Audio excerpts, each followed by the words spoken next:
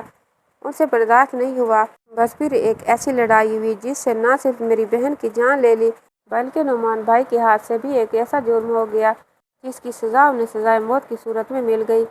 اگر ہم لوگ امیر ہوتے، ہاتھ میں کوئی طاقت ہوتی تو یقیناً ایسا نہیں ہوتا، کیونکہ کسی کے گھر پر حملہ کر کے اس کی عزت پر حملہ کرنے کے جواب میں کسی پر بھی پھول تو نہیں برسائے جائیں گے۔ نعمان بھائی نے جو بھی کیا وہ غیرت میں کیا اور ان پر کسی قسم کا کیس بنتا بھی نہیں ہے، مگر چونکہ گاؤں کے لوگ طاقتور ہیں انہوں نے نعمان بھائی کے لیے زندگی عذاب کر دی۔ پہلے 6 مہینے ادھر ادھر رو پوچھ رہے مگر پھر آخر کار انہیں پکڑ کر جیل میں ڈال دیا گیا۔ اب اگر وہ یہاں سے نکلتے بھی ہیں تو بھی یہ لوگ انہیں زندہ نہیں چھوڑیں گے۔ حالانکہ قصور ہمارا نہیں، قصور ان لوگوں کا ہے جنہوں نے ہمارے گھر پر بلا وجہ نظر رکھی اور ہمیں ہمارے نہ کردہ گناہوں کی سزا دینا چاہی۔ نعمان بھائی کی والدہ نے ان سے ملاقات کے دوران انہیں یہ منصوبہ سمجھا دیا تھا۔ میری ماں نے انہیں قسم دے کر کہا تھا کہ میں اپنی دوسری بیٹی بھی تم پر قربان کر دوں گی مگر تم کو سزا نہیں ہونے دوں گی۔ ہمارے خاندان میں جتنی ان کی ضرورت ہے اتنی اور کسی کی نہیں ہے، میں مر بھی جاؤں تو کسی کو فرق نہیں پڑے گا۔ یہ کہہ کر وہ لڑکی رونے لگی۔ مجھے سمجھ نہیں آیا کہ اب اس کیس کا کیا ہوگا، لیکن بس خدا کی مدد سے ان لوگوں کی بھی کسی بڑے تک پہنچ تھی۔ نعمان اسی شخص سے ملنے کے لیے شہر گیا تھا۔ راتوں رات جا کر اپنا کیس اس نے رکھ دیا۔ وہ بڑے پائے کا وکیل تھا۔ بعض اوقات ایک اچھے وکیل سے جان پہچان ہونا بھی انسان کو تھانے اور جیل کی سلاخوں سے بچا دیتا ہے۔ اگرچہ یہ بات کافی آگے جا چکی تھی مگر وکیل صاحب کی دھمکیوں اور ان کے دلائل نے ایس پی صاحب کو بھی قائل کر لیا کہ سزائے موت نہ ہی نعمان خان کے لیے بنتی ہے اور نہ ہی نعمان خان کی طرف سے کوئی اپیل دی گئی، نہ ہی اسے صفائی کا موقع دیا گیا۔ کیس چلا۔ اس کے بعد نعمان بعزت بری ہو گیا کیونکہ وہ نہتا تھا۔ اس کے پاس تو کوئی ہتھیار بھی نہیں تھا، نہ اس کے نام پر کوئی اسلحہ تھا۔ اللہ تعالیٰ نے شاید ان کی محبت اور خلوص کی لاج رکھی، ورنہ اتنے بڑے کیس سے میں نے کبھی کسی کو بری ہوتے نہیں دیکھا تھا۔